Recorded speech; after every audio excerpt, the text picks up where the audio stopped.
Welcome to Live Daf, your online Daf Yomi Shir. Shalom, welcome back to today's Daf Yomi, which is YOMA Daf Chavtes. We begin 6 lines from the top of the Amid.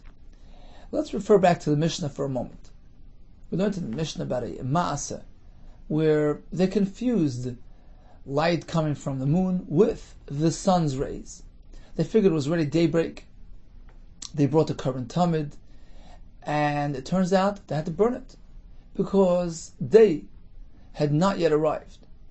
It was merely a reflection coming from the moon, in which case it was still nighttime. Current tamid was possible. Asked the Gemara in yesterday's daf, how is it that they would confuse one with the other? Moonlight and sunlight can be easily told apart. In fact, Rebbe tells us, Einoi doimer timur shel levana letimur shel chama. You can compare light emanating from the moon with light emanating from the sun. Why? Sunlight disperses in all directions. The sun being a source of light, a generator of light, its rays disperse to all directions. Whereas the timur shel levana, the light beam reflecting off the moon, being that it's just a reflector, it generates a more compact and directed beam of light. And it's very different than the sun's rays. How could you confuse one with the other? Gemara tells us actually it was a cloudy day, in which case even the light generated by the moon was diffused and dispersed in all directions, and you couldn't really tell it apart from the sun's rays, and that generated that confusion, which resulted in the Talmud becoming puzzle. Continues the Gemara today, 6 lines from the top. Amar Rabbi Avo, my time at the Rebbe. What is the source for Rebbe's statement that the sunlight and moonlight are so different? Dichsiv, as we learn in the Pasuk in Tehillim. This is the Perek Chav Beis, Lamanatzeach, Alayeles, Hashachar, Mizmor David, where Esther, when she approached Achashverosh, she came into the room which had the Avodah Zarah, and she felt the Shechina leaving her. And she said, Keli, Keli, Lama Zaftani Hashem, why have you abandoned me? So we learn this pasuk as follows. Lamanatzeach alayeles hashachar. We compare shachar, daybreak, to an ayeles. Ayeles is a female deer. And the comparison is like this. Ma ayolazu karneo maftzilos. Just as this ayola, this deer, Rashi says actually, a female deer does not have any antlers. So just using it as an example, this species, deer, ma'ayolazu karneho maftzilos. Its antlers, her antlers spread out and branch out, lekan to all directions. Av shachar zeh maftzia lekan. Likewise, daybreak, dawn, the rays coming forth from the sun, it shines forth and disperses in all directions. So here we learn that the sun's rays are not directed in one direction. Rather, they disperse to all directions. Now the obvious kasha is, why do we need a raya for this? Just take a look. The rays of the sun are all over the place. Rebbe needs a raya from a pasuk. Says the Siach Yitzchak, we're trying to prove that even at the first moment of day, at daybreak, we can already tell them apart. Moonlight is directed, and sunlight is dispersed. Because after all, that's what happened in the Mishnah. It was that first moment of supposed daybreak where they confused one with the other.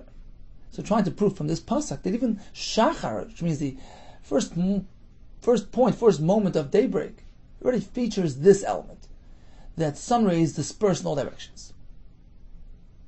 Continues the Gemara, further darshaning this pasuk. Amar B'Zera. This pasuk was said by Esther Hamalka, who referred to herself as an ayola. Lamatzeach al ayeles hashachar. She was the ayeles. Why? Lama Amar B'Zera. Lama nimshla Esther le'ayola. Why was it that Esther Hamalka was compared to an ayola? Lo yimel have to tell you, ma ayola. Just as this female deer, rachmat sar. She has a narrow womb, v'chaviva al bala, and as a result of that, she retains her dearness to her husband, to her mate, kol shah v'shah, constantly, kishah rishayna, as though it would be their first time together. Af Esther, likewise by Esther, Hashem generated this phenomena that she would retain her dearness to Achashverosh. Hoysa chaviva al Achashverosh, kol shah v'shah. She had a constant chavivas to him, kishah rishayna, as the first time together. That's why we compared the Ayelas to Esther. Omar Basi, we compare Esther to Ayela and also to Shachar. Ayelas HaShachar. Why are we comparing it to morning? Omar Basi, Loma Nimshla Esther LaShachar. Lo yimlach, to tell you, Ma Shachar, Seifka Laila. Just as daybreak, that ends the night. Of Esther, Seifka Nisim, likewise, Esther and the Nisim which accompanied her life were considered the end of all the Nisim which Klal Yisrael experienced throughout the Golus, which is compared to night. So it's compared to Shachar, to daybreak. It's the last moment of the night. Says the Gemara of Ika Chanukah. What happened to Chanukah, which happened much later? Wasn't that a significant nace, which happened throughout the Golus, throughout the darkness and nighttime of Golus?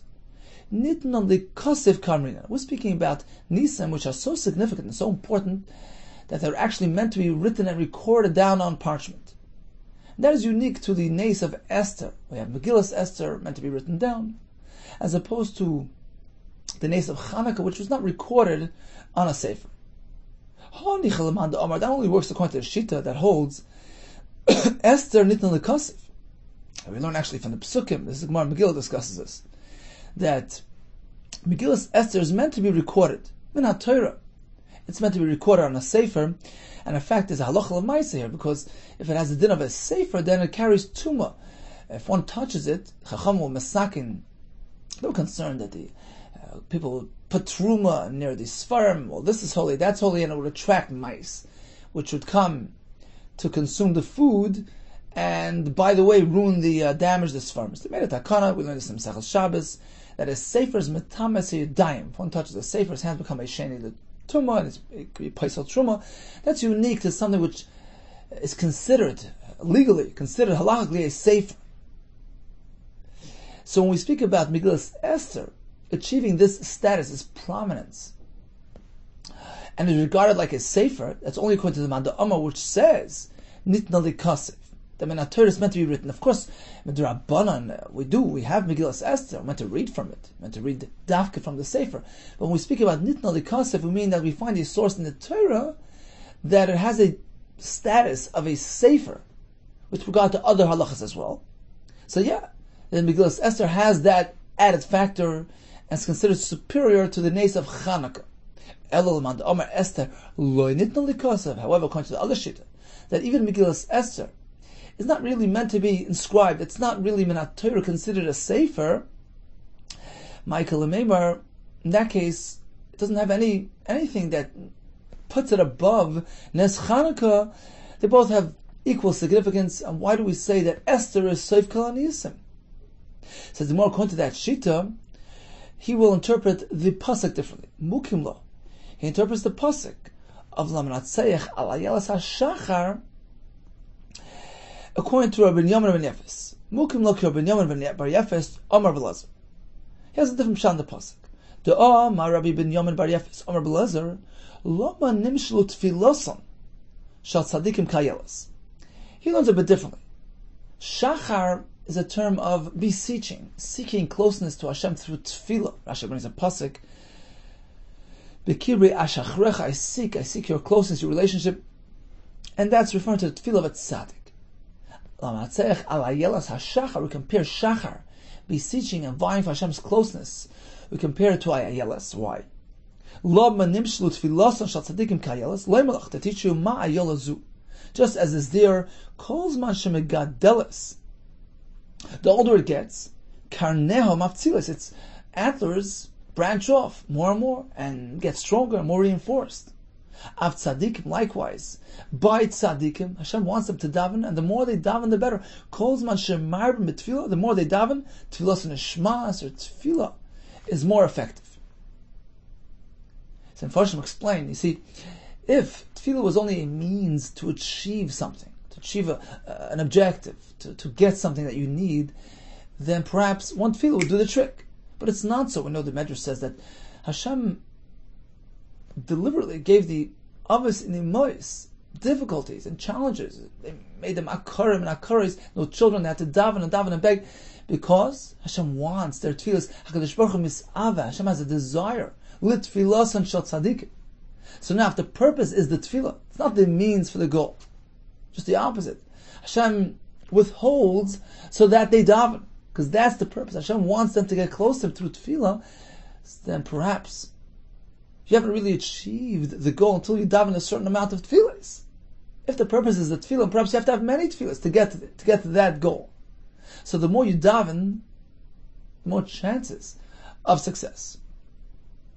Let's move over to Rashi, off to the right. Mukim lo Rabbi Yehuda ben Yefes. Koloimar, dorish lahai shachar. He interprets the word shachar Rabbi Yehuda ben Yefes. Lo manim shalot tefillas tzadikim ka'ayeles. The high shachar, according to this pshat, shachar means lashon tefillah.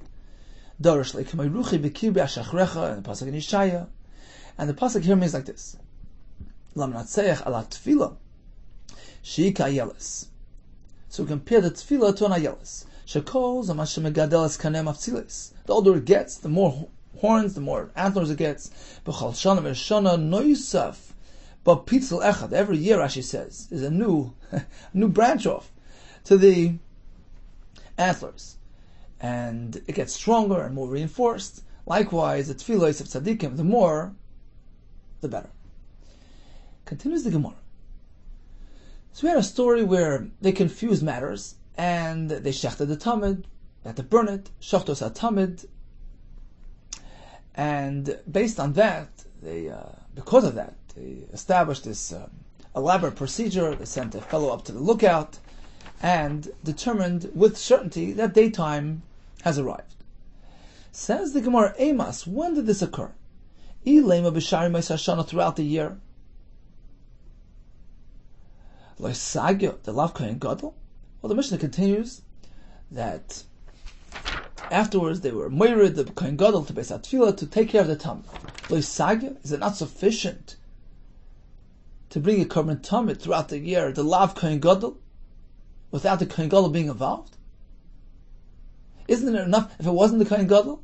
Just another way of saying you don't need a kohen gadol throughout the year. Why does the Mishnah say after that incident, which apparently happened throughout the year? Why? Because Rashi explains you can only confuse sun and moon if they pretty much rise at the same time, at the end of the night, which can happen at the end of the month. That's when the moon catches up to the sun, and they can rise pretty much at the same time. So if that's the case, if the story happened throughout the year, at the end of some other month, then why is the Kohen Gadol getting involved in the Korban Tamid? Sure, he could have done the Korban Tamid whenever he wanted to, but the Mishnah sort of dictates it and says this is how it's meant to be. Kohen Gadol would be toivel to prepare for the Tamid. You don't need a Kohen Gadol. Ela b'Yom Kippurim, apparently this incident occurred on Yom Kippur, in which case we need a Kohen Gadol. Well, the facts don't work out. Ma'ir halavana mi'ika? How do you find Ma'ir halavana, a beam of light reflecting off the moon at that point of the night? Yom Kippur was Yud B'Tishrei. On Yud B'Tishrei, the moon is already around at sort of the beginning of the night. And there's no way to confuse sun and moon. Hachik Amar, the Mishnah is simply saying like this. First, there was a story that they mixed things up, which indeed occurred towards the end of a month, somewhere throughout the year. And the Mishnah continues, getting back to Yom Kippur, or Yom Kippurim, Ki Omar Barak Barkai, when this fellow went out to sea to verify whether daytime arrived, when he exclaimed Barak Barkai, which means, it got light. Okay, Haridu Kohen Gadol Beis HaTfilah. They brought the Kohen Gadol to the mikveh. Let's take a look at Rashi, right at the first wide line. Eimas Ilema, when did this happen? Because Salka Daite, the Gemara at this point figured, Haridu Kohen Gadol Beis HaTfilah, this narration, that they brought the Kohen Gadol to the mikveh, Sefer de Masnisno, is simply concluding the story. Ubiyayim sheto lishchot es hatamid b'layla ka'amar. This occurred on that day where the mistake happened, where they shechted the tamid at night. That time, they brought the Kohen Gadol to the tefillah, lishchot tamid achra tefillah, to bring the tamid. Amos have a haitos. Okay, so they both happened the same day. When did this mistake occur? Inim mishar me'sashana throughout the year, the live Yom Kippurim, u'b'soif echad ben chadashim, towards the end of a month. Shalavanu tzim machas samach lois hashachar. When we experience moonrise close to dawn, that's the case. Why is the Kohen Gadol involved? Lo sagid lav Kohen Gadol, lo daye avoda shar yomim delav Kohen Gadol. Okay, so it happened on Yom Kippur. Ma'ir alavana mi'ika l'tzmeich samach hashachar. How do you have the moon rising with the sun? Hachi ka'am ubiyay ma Kippur ki amar barak barakai v'chulu v'yitzul beis ha'streifa maskana de milsu. First, there was a story that they confused sun and moon. They burnt the tamid. And then, Vayridu Kohen Gadol milsav apinavshi. It's a new narration. We're going back to the Yom Kippurim schedule. When the lookout would say Barkai, so it's two different stories. First we described the toast that happens sometime throughout the year, at the end of a month. And the Mishnah reverts back to Yom Kippur. Okay, on Yom Kippur morning, they would send somebody out to verify whether day has arrived. And if the answer is yes, Kohen Gadol will be toivel to do the carbon tamid. Continues the Gemara 4 lines from the bottom. Tani avua de Rabbi Abin. Rabbi Abin's father presented a brayso. Lo izu b'levad amru. This halacha, that a carbon which was nishchat by Laila requires sreifa, that's not specific only to a carbon, to a behema. Ela af malika sa'if, ukmitzas mincha, b'Laila tisarf. The same thing applies if they do malika on a oif, or kmitza on a mincha. If it's done at night, if they burn it. Says Rashi, 4 lines from the bottom. Lo yizay bilvad, lo yizavach lavade, shenishchot b'Laila amru yisarf. It doesn't only apply to an animal. Ela af malika sa'if, ukmitzas mincha, b'Laila tisarf. Why? What's the connection? Says Rashi, a yisoid, have to keep in mind. The gamri lehu mishchita, because malika and kmitza are derived and compared to shchita. The malika sa'if a kmitzas mincha b'makim shchitas hazvachim hem. This is based on the Gemara in Zvachim Daf Yud Gimel, that just as we have shchita by an animal, which is meant to achieve a certain objective, to separate the dam from the carbon, to allow the dam to be brought in the mizbeach, likewise malika sa'if achieves the same objective. Kmitzas mincha is just like shchita v'behema. You're separating the chelik which goes on the mizbeach from the shirayim. And just as we know a shchita only occurs by day, malika and kmitza likewise are meant to take place only by day. If you do it at night, you burn the whole oif and the mincha. He says, well, let's try to understand this. I understand when it comes to a bird. Once you do malika, it's like a shchita, it's too late, too bad. It's over. You can't rectify it. So of course you have to burn it. Elo kaimetz, but what happened if you did a kaimetz at night? Fine, it was shloi bizmanai. Nahadra, just put it back in the bowl. Put the kaimetz portion back where you took it from. And re-scoop it by day. Why can't you just undo what he did? Why do you have to burn it? Hu tanila. Rabbi Abin's father presented this brayso, which seems to be difficult. V'hu amarla. And then he himself explained the pshat. You know why you can't fix it? Because klei sharis mekachin afilu shalem bizman. Because remember, the kmitza goes into klei sharis. Once that happens, it's been committed and been labeled as a kaimetz. The klei sharis is mekadosh it and considers it a kaimetz, despite the fact that it's shlei bizman. Remember, it's not in its prescribed time; it's still nighttime. Klei sharis has that ability.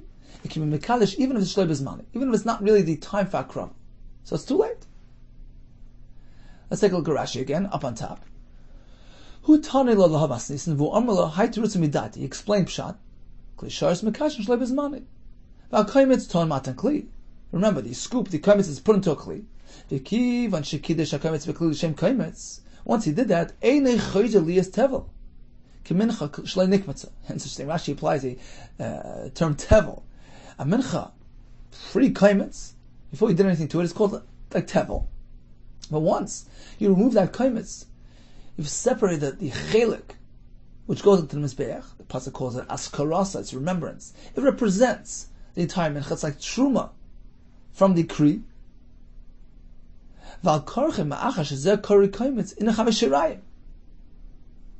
Once you've labeled this as the kaimitz, it acquired the status of being considered kaimitz.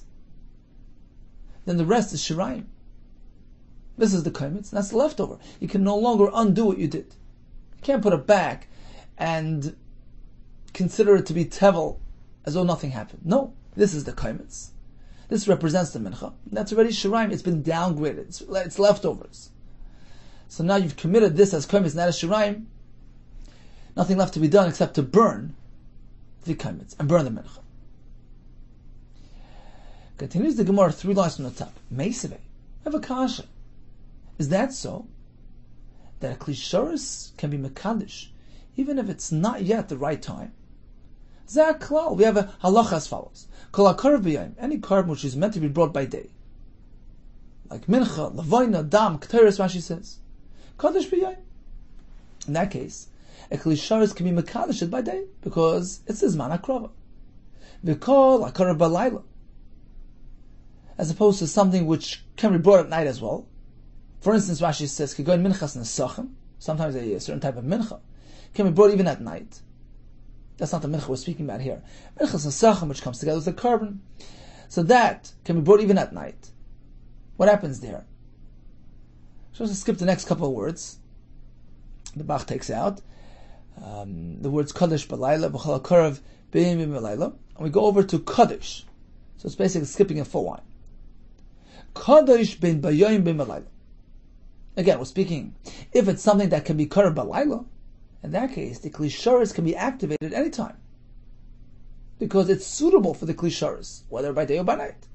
So in this case, if you put it into klisharis, it can be kaddish, whether it's bein b'yayim, bein b'layla. That's the halacha that we learn. Says the Gemara now, k'tonim yes.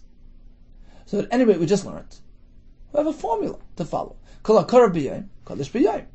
Something which is meant to be mukrav by day, such as your typical standard mincha, the klisharis can only be mekadosh by day. B'yayim, only by day. B'layla, but not at night.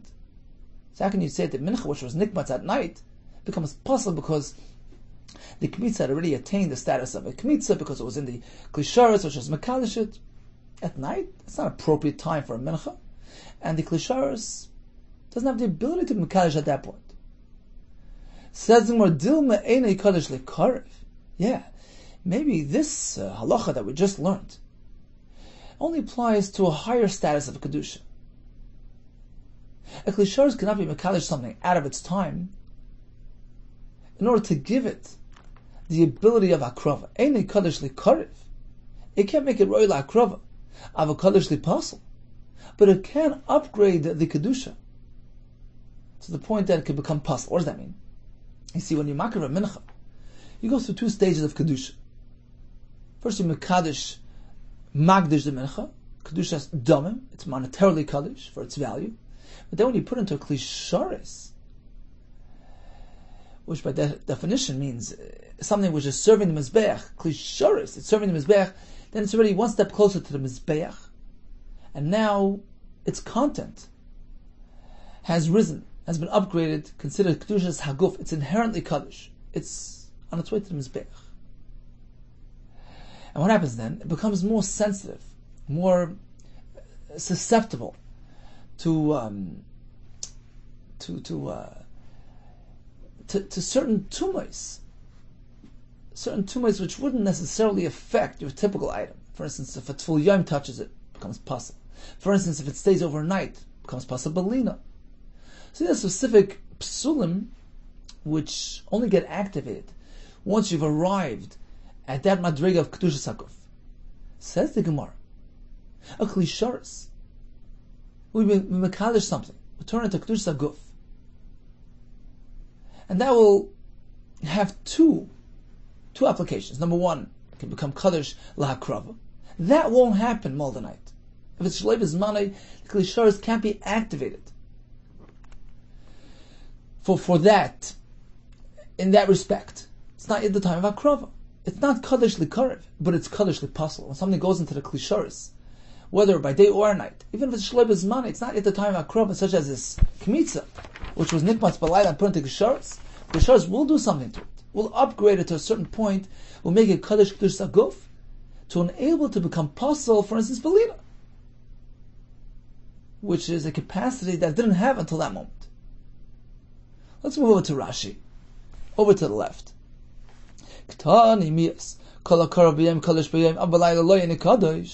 Says the Gemara, you're right. Likarev, that it can't do. Lias kasha likarev, that it cannot do at night because it's not the time for akrava. Aval kaddish lias mukshar by sekadusha lipasal, betvul yayim, b'chasa kippurim, im nagabay, ubeyaitze if went out of the area, im yatza, all these types of psulim, ubelina, im lan if it left overnight, v'zugami if sells belina. Likewise, our kmitza that was put into a Kli Sharis even at night, it had been upgraded to a higher level of kedusha, kedusha guf, which makes it liable for all these types of tumas and psulim. The kalim bezvachim amud hashachar isalina. So once you leave it past amud hashachar, it's possible. So this kaimitz here, you can't do anything to it because once you're makadosh in the kli, although you can't be makar of it, it's not kaddish likar, but it is kaddish lipasal. For instance, psulina will apply, and once alis hashachar arrives, it's possible. You have to burn it. Also says Rashi, v'nifselas b'kmitzas laila. The very fact that you did a kmitza at night and you makadosh in the kli, then itself is reason for psul. Shein chazer, so is the tivla. Can no longer revert back to temple. You can't undo what you did. Now Taisus actually asks, you don't need another svara that the psul is because you did kmitza b'layla. A very simple psul here, psulina. Once this kaimis was put in a kli, you can't say, well, wait till morning. Once morning arrives, by default it's possible because it was left overnight past Amud HaShachar. So what do you need the other svara of Rashi that the psul is because you did kmitza b'layla, which is an inherent immediate psul? So the Mepharshim say there are actually two nafkaminis between the two reasons. Again, we have two reasons for psul by a kmitza slayla. One is the fact that you did kmitza at night. As Rashi explained, first you put it into a Kli Sharis, you committed it as the kaimitz, and that in itself makes it possible. Another reason would be because once it attains Kedush Saguf, the psulina would theoretically apply. So leaving it until tomorrow to redo it won't help you much because it was already possible at Amud HaShachar. So we have two reasons. That the two nafkaminas would be if it's only because of psulina, then first you have to wait until morning. Whereas if the psul is because it was nikmatz balayla, then it's pasal immediately because of the ma'aseh kmitz that was on at night. That's number one. Number two, there's actually a shita that if something was placed on the mizbeach, there's no lina applied there. Ain't lina b'reishish mizbeach. So if you place the kaimis on the mizbeach, there would be no lina. But it would still be possible on account of the other reason because you did the kmitza to avoid this kmitza at night. So in any case, that's a pshat in the halacha. Why is kmitza at night possible? Why does it have to be burnt? Because you put it into Kli Sharis, which turns it into a proper kaimitz, to the extent that it can become possible. And we possible for either one of these two reasons. Masiv Rabbi Zera, says the Gemara. Rabbi Zera Kasha. We learn, I think it's a Mishnah, Sider is halechem as a bezichan achar Shabbos. This is regarding the lechem apanim. The proper method was that on Shabbos you would switch the supply.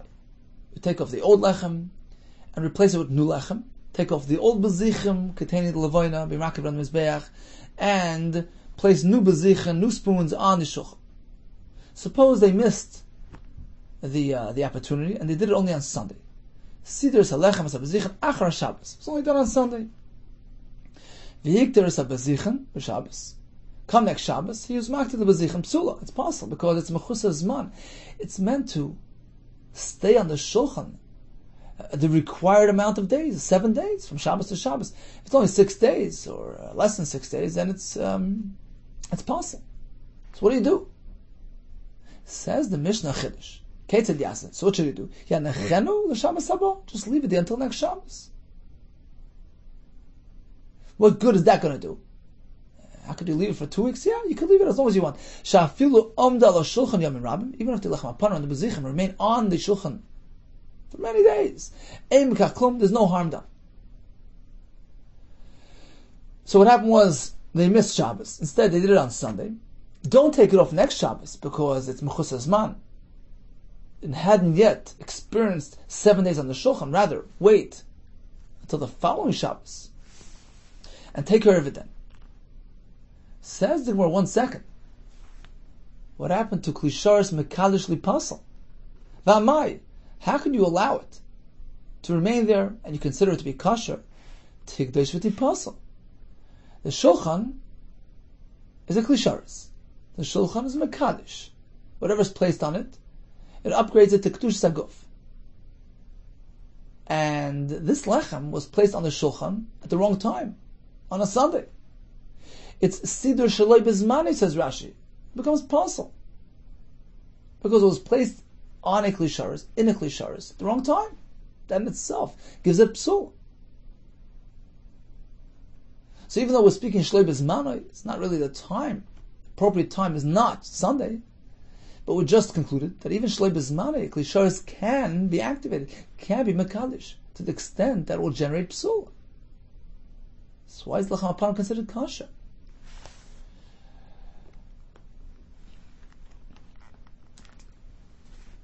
Says the Gemara, Amar Rava, this is a good kasha. Mandu kamoisif, the one who asked this stira, shaper kamoisif, was well said, well asked. Vavud Rab Abin, nami masnisa kama. Really, when Rab Abin's father told us the halacha earlier, it wasn't his own halacha, it was a brisa. So we have one brisa versus the other brisa. We have to sit down and figure this out. And apparently, says Rava, the answer will be as follows. How do we reconcile this stira? Once again, Avodah Rab Abin tells us, Kmitza, which occurred Balayla, is pasul and has to be burnt. Apparently, even if it's mechus hazman, it's not yet the time of akrava, a klisharis can still generate kedusha to the extent that it will make it pasul. And here we have a halacha, that the shulchan, which has lechem apanim, shaloi bezmani, will not generate a psul of siddur shaloi bezmani. Why? Says the Gemara, v'kasavar, laila ein mechus hazman. The answer must be like this. That's Tana of the brisa presented by Avodah Rab Abin, that a kmitza b'laila is pasul and has to be burnt, holds that laila ein mechus hazman. The night immediately preceding the next day, it's so close to the next day, it's like one unit. And since it's close enough to the Yom Avodah and relates to it, the klisharis is already warming up, so to speak. It's already enabled somewhat, and can be mekadosh. Can be mekadosh that mincha to the extent that it makes it kedush saguf and makes it pasul, since it's kmitzas laila or lina. So that's unique to nighttime. Laila in mechus hazman. We don't treat it as though it's time deficient because it's so close to the next day's avodah, as opposed to yom. If it's a day away, and certainly if it's 6 days away, yom mechus hazman, that's considered time deficient. It's not yet the appropriate time. It doesn't relate. Sunday doesn't relate to next Shabbos, and therefore the klisharis, in this case the shulchan, is dormant, has not yet been activated. It's an inactive shulchan, and cannot be mekadesh this lechem. So that's the difference. If you do kmitza at night, right before the next day's avodah, it's close enough. Night and day go together. Klisharis is already somewhat active, and can be mekadesh the kmitza, make it pasul, requires streifa. But if it's still a day away, you set up the lechem on Sunday instead of Shabbos, what are you going to tell me? Well, it's mechus hazman, and the klisharis can be mekadesh im shlei bezmanoi. It's days away from the right time. The right time is next Shabbos. It doesn't relate to next Shabbos. It's too far removed. and therefore the klisharis doesn't have the ability to mekadosh the lechem. I won't become puzzled. That's the answer to this theory. Says, okay, I understand. So all throughout the week, the lechem is safe. But once you get to Friday night is once again Lila. Lila preceding the next day. It should be close enough. And the klisharis is already activated at that point and can be mekadosh and paisel the lechem. Kimati bei shimshi, once you arrive to ben hashmoshes, Friday night, tigdosh v'tivsa. The shulchan should be mekadosh the lechem. It's already so close to the next day, and make it possible. So why does the Mishnah say you can leave lechem on the shulchan until the following Shabbos, the next Shabbos, 13 days? Amar Ravina shekatam v'silka. You're right, says Ravina. I'll adopt a very practical solution here. Shekatam v'silka. He hurried up and removed the lechem, took it off the shulchan as soon as Friday night arrived. Took it off, kept it off all throughout the night, and replaced it the next day. This way you avoided the psul of the klisharis during Friday night. Mar Zutra, v'itema, some say it was Rav Ashi Amar. They had a different approach, a more halachic perspective. Even if we're speaking that he didn't remove it prior to nightfall on Friday night, it still won't become possible that night. You know why? Let's remember, here, he didn't actually put it on the shulchan Friday night. It was simply there by default. It's been there throughout the week. So it's here. Circumstantially, it's sitting on the table. So there was no ma'isa done Friday night. Since he arranged it shleikim mitzvasa inappropriately, a few days in advance, we consider as though a monkey set it up. Meaning there was no intent, there was no das. He didn't actually use the shulchan tonight. It was just sitting there from before. When do we say kli sharas hamikadosh, even shalei bezmanei lifso? That's if he uses the kli, because we know we learn in the Gemara Menachos that a kli sharas is only mikadosh midas, with intent, by way of using the kli. It doesn't happen automatically. You have to actually want to use it and make use of it for it to be activated. So in the case of the kmitza balayla, he did the kmitza into the kli sharas. So the kli sharas gets activated. Because we said Laila is not Mechus Man, it's close enough to the next day. It has the ability to impart Kedusha even though it's at night. When it comes to the Shulchan, nobody used it. It's been sitting here since Sunday. It so happens that the Lechem was here also Friday night, but there was no Ma'aseh, there was no direct use of that Shulchan Friday night, and therefore the Shulchan was not activated, and there's no Psul transmitted to that Lechem. Says Rashi, 6 lines on the bottom, Shaloi ki mitzvah, since it was placed on the shulchan b'chisaron zman, back on Sunday or Monday, nasa k'moish sidra koif. Shaloi midayt, as though a monkey put the lechem on the shulchan, unbeknownst to him, and the shulchan doesn't get activated through a monkey. Shari nistar koif al Shabbos al shulchan shoshim mechus zman, since it was placed way earlier, before Friday night arrives. And once Friday night arrived, it's been sitting there. It's been sitting there from before. So there's no das, there was no direct use. And the shulchan remains deactivated. Explains Rashi, this is in contrast to the kaimitz. The loydama the kaimitz, shnikmas b'layla. Or if bread would have been placed on the shulchan at night. V'lechem shenista b'leil Shabbos. The lav mechus azmanu, the kadosh lifasal. In that case, in those cases, he actually used the kli, whether it's the kli sharas for the kmitza, or the shulchan for lechem apanim. He actually used it. It was midas. And since it's already nighttime, preceding the next day, it's close enough to the next day's avodah, he activated the kli and makes the content possible. Let's skip the brackets. Concludes Rashi.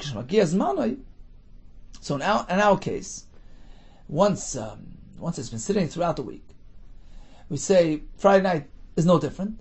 It doesn't activate the shulchan. So what does he do? So tomorrow,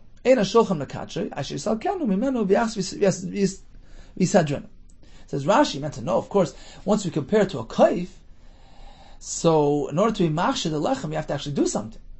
So what's he going to do? When the Zman arrives, meaning Shabbos morning arrives, of course he has to manually update the lechem, has to remove it and put it back on the shulchan. This way, it's considered a maaseh siddur On the shulchan, it's mekadesh the lechem, and he has properly arranged lechem aponim, and come the following Shabbos, he can go ahead and use it and distribute it to Kehanim for the Achila. So, in conclusion, we learned that a Kli Sharis has the ability to mekadesh its content on two levels. It turns into Kedushas HaGuf, but it depends. If it is the actual appropriate Zman HaKrava, then it's mekadesh it Likadesh, Likariv, to make it a carbon, to make it Royal HaKrava. But if it's Shleib Zmani, such as the previous night, Laila in Mechus Zman, it's not really considered detached from the Yom HaKrava. It's close enough, it relates to it. And the Kli Sharis is somewhat already active at that point, but only in a limited fashion. It can be mekadesh its content in order to make it possible. To make it possible with respect to all those psulim that are specific to Kedushas HaGuf. But it doesn't enable it for HaKrava. Whereas if we're speaking when it's a day away, it's not the previous night, but it's Mechus Zman of Yom, a day earlier, 2 days earlier. In that case, we say that the Kli Sharis doesn't have the ability to affect its content in any way, because it's not yet the time of HaKrava. Such as in the case of the Lechem Aponim, which was placed in the Shulchan days in advance, there's no psul, because the Kli Sharis cannot be Mekadesh Shleib Zman. Okay, let's do a quick chazar of today's daf. We went over the pasuk, Lam Natzayach, Al Ayelas HaShachar Mizmor David, and we learned several things from that pasuk. Firstly, that the Shachar, the sun's rays, even in the morning, disperse throughout and appear different than light bouncing off the moon. We learned that Esther Hamalka was compared to an Ayola because Hashem brought about Echavivus to Achashverosh, just like an Ayola to her mate. We learned that Esther is also compared to a Shachar, just as morning is a Soif Kol HaLayla. The miracles experienced by Esther and Malka were Soif Kol HaNisim. They were the last of the more significant Nisim that we experienced throughout Golus. And as the Farshim say, this is really an indicator for anything that follows. Hashem makes Nisim at certain points in history to highlight and emphasize that everything is run by Hashem, and everything is emanating from Hashem, who's the source of goodness.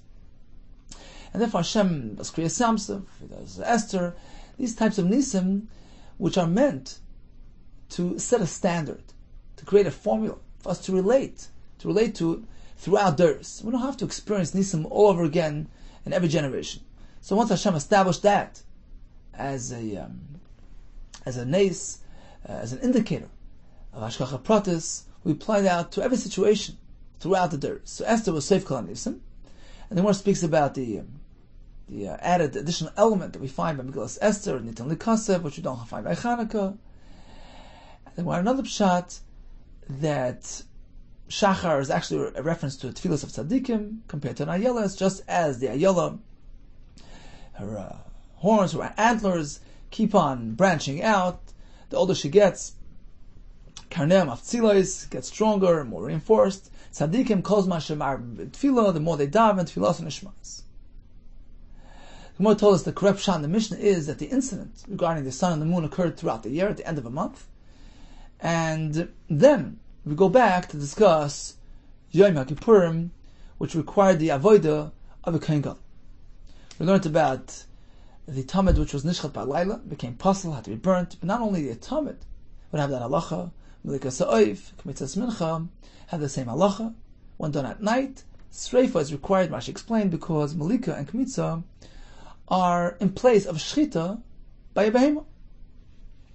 The Gemara explained, why is it that you have to burn that mincha? Why can't you just put it back into the bowl and redo it by day? The Gemara says, because it became puzzle. How does it become puzzle? Because once it's put into Kli Sharis, the Kli Sharis is mekalish its content, makes it Kaddish Kedushas HaGuf. And since it was a Kmitza Balayla, it becomes puzzle. Or since it remained overnight, it becomes Chasa Balina. And we concluded that generally speaking, a Kli Sharis is mekalish whatever is put into it, midas, with intent and machshava. And we have different levels.